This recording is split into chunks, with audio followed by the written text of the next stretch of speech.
રેવા, તે આ બધું કરવામાં ધ્વનિકને સાથ આપ્યો? અરે એ તો ના સમજુ છે, પણ તું તો સમજુ છે ને? મોટી બા, એમાં આ બિચારીનો શું વાંક છે? પ્લીઝ તમે બધા શાંત થઈ જાઓ પ્લીઝ. આમાં કોઈનો કોઈ વાંક નથી. વાંક મારો જ હશે. હું જ આ બધું કરતી હોઈશ એટલે જ તો આ બધું થયું ને. આઈ એમ સોરી ફરીદ, જો તને આ બધાથી હર્ટ થયું હોય તો. એક મિનિટ સરગમ, તારે ધ્વનિતની માફી માંગવાની કોઈ જરૂર નથી. આ બંને જણા તારી માફી માંગશે. અમે માફી નહીં માંગીએ. તમે વાતનો ઊંધો અર્થ કાઢી રહ્યા છો. મારે આમાં ભાગ જ નથી ભજવવો.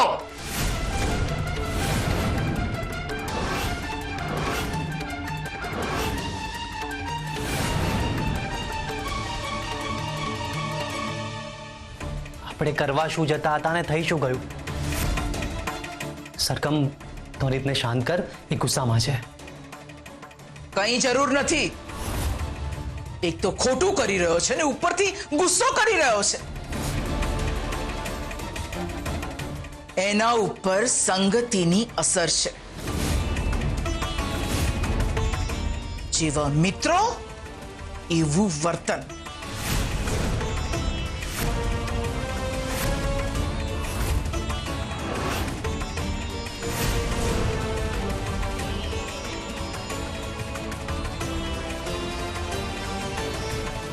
મોટી બા, તમે શાંત થઈ જાઓ.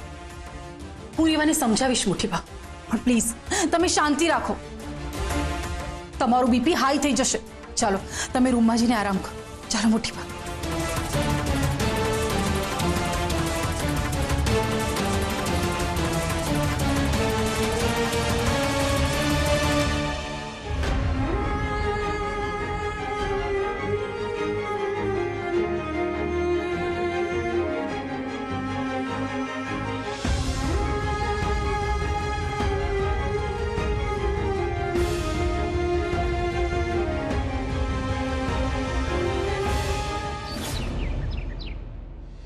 મોટી બા, તમે રેવાની વાતનો ઊંધો અર્થ લઈ લીધો છે. રેવા તમારી ભાણેજ છે એટલે હું કંઈ વધારે નથી કહેતી, પણ મને આ જરાય નથી ગમ્યું મીરા વહુ. દિવસે ને દિવસે એનું વર્તન બદલાઈ રહ્યું છે અને જો આમ ને આમ ચાલતું રહ્યું ને તો મારે એના રહેવાની વ્યવસ્થા ક્યાંક બીજે કરવી પડશે. માણસને પોતાની હદની સમજ હોવી જોઈએ, પણ જો એ ભૂલી જાય તો એને એની હદ યાદ કરાવવી પડે આપણે. મોટી બા, જો તમને ખરાબ લાગ્યું હોય તો હું એને સમજાવીશ. એ સરગમની માફી માંગશે. ના ના, મારી માફી માંગવાની કોઈ જરૂર નથી. સરગમ, તને ખરેખર એ લોકોની વાતનું ખોટું લાગ્યું છે? ના, મને કંઈ ખરાબ નથી લાગ્યું. મોટી બાને થોડું ખરાબ લાગ્યું છે. સરગમ, તું સાવ અણસમજુ છે કે સમજીને પણ સમજી નથી શકતી. માણસ મજાકના બહાને એ જ શબ્દો બોલે છે જે એના મનમાં હોય છે. રેવાને તારા શબ્દો, તારા પ્રયાસો હાસ્યાસ્પદ લાગે છે. હું બધું જ સમજુ છું મોટી બા, પણ હું કોઈને કશું જ કહેવા નથી માંગતી. કદાચ હું જે ફીલ કરી રહી છું એના કરતા રેવા વધારે ફીલ કરતી હશે. એનો પતિ આ દુનિયા છોડીને ગયો છે. આજે નહીં તો કાલે ધ્વનિત મને સમજશે એવી મને આશા છે, પણ રેવાને સમજવા માટે તો એની પાસે કોઈ નથી ને. અને તમે જ તો કહો છો કે એક સ્ત્રીએ બીજી સ્ત્રીનું દુઃખ સમજવું જોઈએ. તો જો હું રેવાને નહીં સમજું તો બીજું કોણ સમજશે? સરગમ, તું ખરેખર સમજે છે પણ ખરી કે સમજીને પણ નથી સમજી શકતી કે આ બધું છે શું? મોટી બા,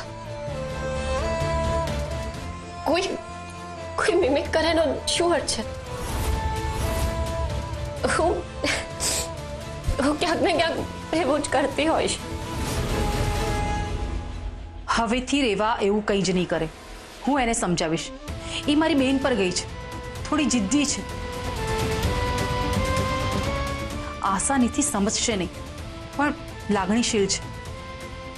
સરગમ, એવું હોય તો હું તારી માફી માંગુ છું. ના ના વિરાટી, તમારે મારી માફી માંગવાની કોઈ જરૂર નથી.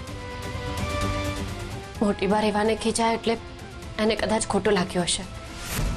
મને લાગે છે કે તમારે એની સાથે વાત કરવી જોઈએ.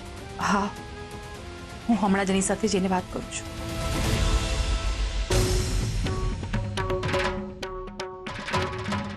મોટી બા, હું બધું જ સમજુ છું, બધું જ સમજુ છું, પણ હું જાણી જોઈને બધું જ ઠીક છે એવું એક્ટ કરી રહી છું. કારણ કે જો હું કંઈ પણ રિએક્ટ કરીશ ને તો ધ્વનિતને લાગશે કે હું બાળકો જેવું કરી રહી છું. સરગમ, મેં તને પહેલા જ કહ્યું હતું કે આ રસ્તો સહેલો નથી. અને મેં પણ તમને કહ્યું હતું કે મને ખબર છે, પણ જ્યારે જ્યારે હું ક્યાંય પણ અટવાઈશ કે પછી સ્લીપ થઈ જઈશ, મારા મોટી બા છે ને મારી સાથે, એ મને સાચવી લેશે. જે થયું એ બહુ સારું નથી થયું સરગમ. હા, પણ હવે જે થયું એને ભૂલી જવું પડશે, નહીં તો આપણે મિશનમાંથી ભટકી જઈશું. તો હવે તું શું કરીશ? એ લોકોએ તારી મજાક બનાવી દીધી, તારી લાગણીઓની મજાક ઉડાવી. મોટી બા, મેં આ ડોક્યુમેન્ટરીનો પ્લાન એટલે બનાવ્યો હતો કે ધ્વનિતની અંદરની હાવડત, એની યાદો, એ બધાને હું બહાર લાવી શકું. પણ એને તો આ બધાનો ઊંધો જ અર્થ લીધો અને મારી મજાક બનાવી દીધી.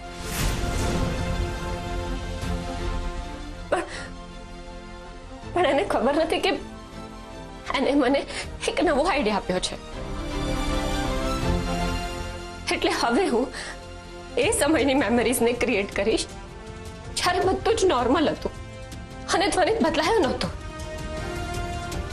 તું કહેવા શું માંગે છે? એટલે કે મને એક નવો રસ્તો મળી ગયો છે. ખબર નથી કે એ રસ્તો સાચો છે કે ખોટો, પણ હવે હું એ રસ્તા ઉપર થોડુંક આગળ જઈને જ જોઈશ.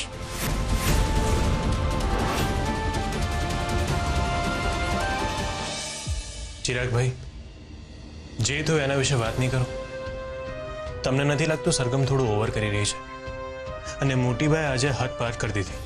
ધ્વનિત, મારે એ વિશે કોઈ જ વાત નથી કરવી. તમને બધાને એમ જ લાગે છે ને કે સરગમ મારી દુશ્મન છે? સરગમે પણ તારી વાતને પોઝિટિવ જ લીધી છે. તારો અર્થ એને હર્ટ કરવાનો કે પછી એની મજાક કરવાનો નહોતો, પણ તારથી અજાણતામાં જે થયું એ મોટીબાને ન ગમ્યું. ચિરાગભાઈ, તમે કહો એના સમ. મારો ઈરાદો સરગમનો મજાક ઉડાવવાનો નહોતો. મને ખબર છે ધ્વનિત, પણ ભૂલ થઈ હોય એનો સ્વીકાર તો કરવાનો એને. મોટીબાએ જ્યારે તને કીધું કે સરગમની માફી માંગી લે, ત્યારે તારે એની માફી માંગી લેવાની હતી અને મોટીબા સાથે તારે એ ટોનમાં વાત કરવાની બિલકુલ જરૂર નહોતી. તમારી વાત સાચી છે. મોટીબાનું ગુસ્સે થવું સ્વાભાવિક છે. એ વખતે મને નહોતું સમજાયું, પણ તમે કહ્યું એટલે હવે સમજાઈ રહ્યું છે. હું મોટીબા સાથે એકવાર વાત કરી લઈશ.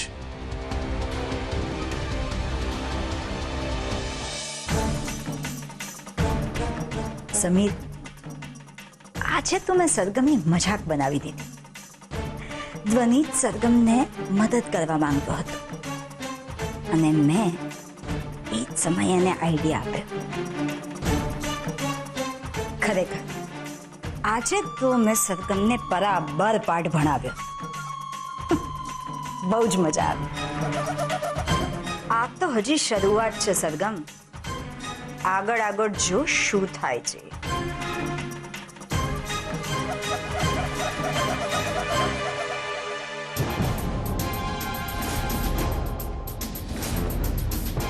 મીરા માસી, ધ્વનિતે મને કહ્યું હતું. મારો કોઈ વાંક નથી આમાં. હું કોઈની લાગણીઓને ઠેસ પહોંચાડવા નથી માંગતી. અને જો તમે કહેતા હો ને તો હું મોટીબા અને સરગમની માફી માંગવા માટે પણ તૈયાર છું. તમારે કોઈની માફી માંગવાની જરૂર નથી રેવા.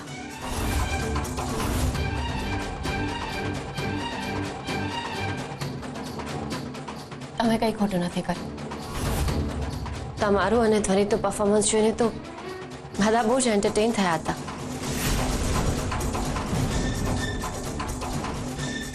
હું પોતે પણ. આ કઈ માટીની બની છે? આટલું થયું તો પણ આની કોઈ જ અસર નથી. આના મનમાં શું ચાલી રહ્યું છે? મારે તમારી સાથે એક અગત્યની ચર્ચા કરવી હતી. શું વાત કરવી છે? મારે એક મિશન એક્ઝિક્યુટ કરવું છે અને એના માટે તમારી મદદની જરૂર પડશે. તમે મારી મદદ કરશો ને?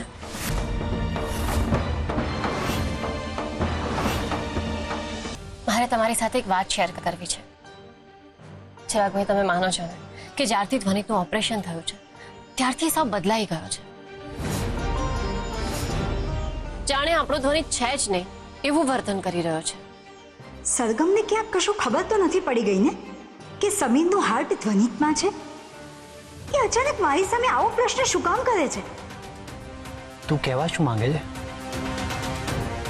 મેં એનામાં અમુક વસ્તુઓ ઓબ્ઝર્વ કરી છે જે પહેલા ક્યારેય નહોતો કરતો. મેં એને નોર્મલ બનાવવાનો ઘણો પ્રયત્ન કર્યો પણ એ નોર્મલ છે જ નહીં. એ તો જાણે કોઈ બીજો જ વ્યક્તિ છે. જાણે કે એનામાં કોઈ બીજાનું હૃદય છે એટલે કોઈ બીજાના જેવું વર્તન કરી રહ્યો છે. અને ઓસીડી છે. એટલે તું કહેવા શું માંગે છે? આપણે શું કરવાનું છે? એટલે એમ કહેવા માંગુ છું કે મેં આ ડોક્યુમેન્ટરી બનાવવાનો પ્લાન એટલે જ કર્યો હતો કે એની સામે જૂની યાદો રીક્રિએટ થાય. પણ એ પ્લાન સક્સેસ ના થયો. તારો એ પ્લાન ફેલ કરવા માટે જ મેં ધ્વનિત સાથે મળીને પ્લાન કર્યો હતો. ધ્વનિત આ વાતથી અજાણ હતો પણ મારે જે અચીવ કરવું હતું એ તો મેં કરી જ લીધું. પણ મારો એક પ્લાન સક્સેસ ના થયો તો શું થયું? હું બીજો પ્લાન ટ્રાય કરીશ. પહેલા મેં એવું વિચાર્યું હતું કે હું એવી પરિસ્થિતિ ક્રિએટ કરું જ્યાં હું અને ધ્વનિત જૂની સ્થિતિમાં આવી જઈએ, જેથી કરીને એને જૂની વાતો ટ્રિગર થાય ને રિયલાઇઝ થાય કે કોણ છે. પણ પછી મને સમજાયું કે જો એને ડાયરેક્ટલી એ પરિસ્થિતિમાં મૂકી દઉં છું ને તો કંઈક ઊંધું જ થઈ જાય છે. અને એટલા માટે હવે મેં એવું નક્કી કર્યું છે કે હું એવી પરિસ્થિતિ ક્રિએટ કરીશ જ્યાં બીજા બે લોકો ઇન્વોલ્વ હોય. સરગમ, મને સાચે જ નથી સમજાઈ રહ્યું કે તું શું કહેવા માંગે છે. એટલે હું એમ કહેવા માંગુ છું કે મને આમાં તમારા બંનેની મદદની જરૂર છે. જો મારી તમને બંનેને એટલી જ રિક્વેસ્ટ છે કે જ્યાં સુધી ધ્વનિત પહેલા જેવો નોર્મલ ના થઈ જાય ત્યાં સુધી તમારે બંને પ્રેમમાં હોવાનું નાટક કરવાનું છે.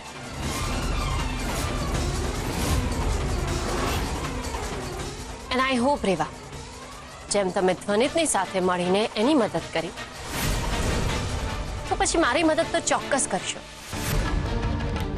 અને ચિરાગભાઈ, તમે તમારી મદદ કરશો જ ને? જો રેવાને વાંધો ના હોય તો હું ચોક્કસ તારી મદદ કરીશ. આઈ હોપ કે તમને કોઈ વાંધો નહીં હોય.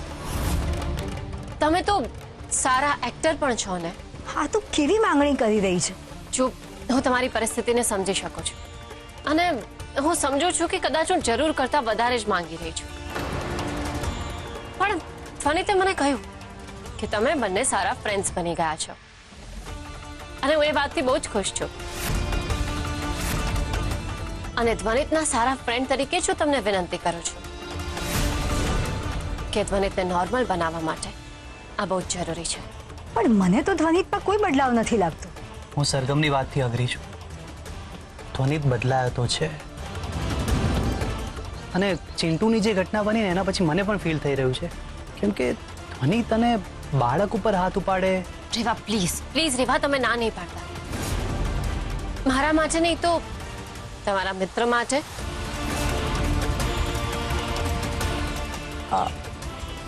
મને વિચારવાનો સમય આપ.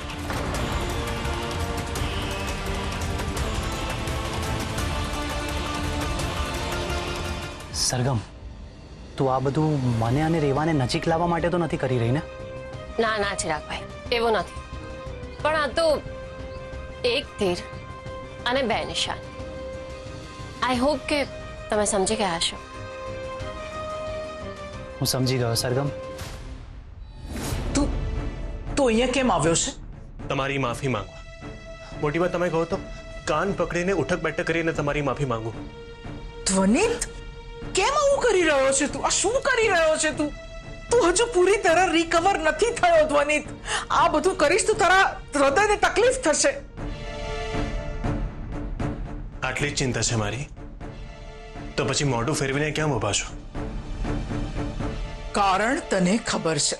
મોટી બા, એટલે તો તમને સોરી કહેવા માટે આવ્યો છું. માત્ર સોરી કહેવાથી પતી નથી જતું, અંદરથી પસ્તાવો થવો જોઈએ એના માટે. મોટી બા, મને આ વાતનો ગિલ્ટ છે. મારાથી બહુ જ મોટી ભૂલ થઈ ગઈ છે. મારાથી તમારી જોડે આ રીતે વાત નહોતી કરવાની. મોટી બા, પ્લીઝ પ્લીઝ પ્લીઝ મને માફ કરી દો. મને માફ કરી દો. માફી માંગવી હોય તો એની માંગ જેનું તે દિલ દુભાવ્યું છે. મોટી બા, સરગમને સહેજ પણ ખરાબ નથી લાગ્યું. એ તો એકદમ ખુશ હતી. ધ્વનિત, ઘણી વાર તો મને એવું થાય છે કે તું સાચે જ ના સમજ છે કે પછી જાણી જોઈને એનું દુઃખ તને દેખાતું નથી. મોટી બા, હું સાચું કહું છું. સરગમ ખુશ હતી. તમને કઈ ગેરસમજણ થઈ લાગે છે. ધ્વનિત, જે સંબંધ સ્મિત પાછળનું દુઃખ જોઈ શકે એ સંબંધને જ સંબંધ કહેવાય. દરેક હસતો ચહેરો ખુશ હોય એવું જરૂરી નથી બેટા. તે એની મજાક કરી, એને હસતે મોઢે એને સહન કરી લીધી, પણ એના કોઈક એક ખૂણામાં તો એ ખૂંચ્યું હશે ને. અને તું એ કેમ ભૂલી ગયો કે એણે તારા માટે એનો આખો સંબંધ વેચી નાખ્યો, પોતાની જાત વેચી નાખી. અરે એક પુરુષ માટે કોણ આટલી હદ ક્રોસ કરે ધ્વનિત? આજે તું અત્યારે શ્વાસ લઈ રહ્યો છે ને, એ ફક્ત એના કારણે. તારા હૃદયમાં જે ધબકારા ધબકી રહ્યા છે ને, એ માત્ર ને માત્ર સરગમના કારણે ધ્વનિત. મોટી બા, હું એ ભૂલ્યો નથી અને ખરેખર હું એનો આભારી છું. પણ જ્યારથી મારું આ હૃદય બદલાવું છે ને, ત્યારથી મને જ નથી ખબર પડતી કે હું કેવું વર્તન કરી નાખું છું. મોટી બા, મને સમજાતું નથી કે હું શું કરું. મોટી બા, પોતાની જવાબદારી નિભાવ ધ્વનિત. હમણાં જ જા ને જઈને એની માફી માંગ.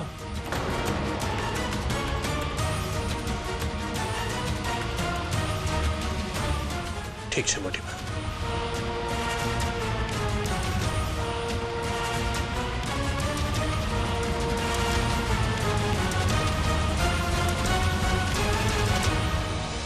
જેમ જેમ હું આગળ વધતી જઉં છું એમ સરગમ અડચણ બનતી જાય છે. મેં ધ્વનિતને કહી દીધું કે સરગમ એના માટે શું પ્લાનિંગ કરી રહી છે, એટલે હવે ધ્વનિત અને સરગમ વચ્ચે ઝઘડો થશે અને સરગમને ખબર પડી જશે કે આ મેં કર્યું છે. જો આવું થયું ને તો સરગમને સૌથી પહેલા તારા પર જ શંકા જશે અને પછી તને ઘરમાંથી બહાર કાઢતા જરા પણ વાર નહીં કરે. તો હું શું કરું? સરગમની વાતને માની લઉં? એટલે શું તું ચિરાગ સાથે પ્રેમનું નાટક કરીશ? એક બીજો પ્રેમી? બીજો પ્રેમી? એટલે તારા કહેવાનો અર્થ શું છે? મારા મનમાં શું વીતી રહી છે એ તું સારી રીતે જાણે છે. તારી સાથે ખોટું થયું છે અને તું ખોટી રીતે મારી પાસેથી છીનવાઈ ગયો છે. તું તો જતો રહ્યો, પણ મારા મનમાં શું વીતી રહી છે એનો અંદાજો છે તને? મારે તારા મોતનો બદલો લેવો છે. અરે હું તો મસ્તી કરું છું. મને ખબર છે કે તારી મારા પ્રત્યેની વફાદારી પર શંકા કરવી ને એટલે તારા પર શંકા કરવી. બસ હવે બટરિંગ કરવાનું રહેવા દે. મને એવું લાગે છે કે હું સરગમની વાત માની જઈશ તેનો એક ફાયદો થશે. સરગમને એવું લાગશે કે હું એની મદદ કરી રહી છું, પણ એને ખબર નથી કે એની જ ગેમમાં હું એની જ પ્લેયર બનીને એની રમત બગાડીશ.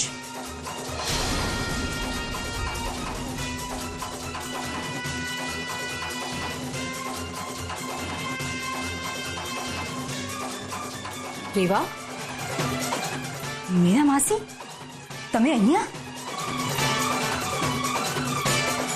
રેવા, તું કોની સાથે વાત કરી રહી હતી? અરે કંઈ નહીં, હું તો સરગમની વાતનો વિચાર કરી રહી હતી. હા, સરગમ અત્યારે બહુ જ મૂંઝવણમાં છે. તું તો એને સારી રીતે ઓળખે છે ને. એ બિચારી બધાનું ધ્યાન રાખે છે. અત્યારે તારે એની મદદ કરવી જોઈએ. અરે માસી, તમે મને કહો અને હું ના કરું એવું ક્યારે બને? હું સરગમની મદદ ચોક્કસ કરીશ.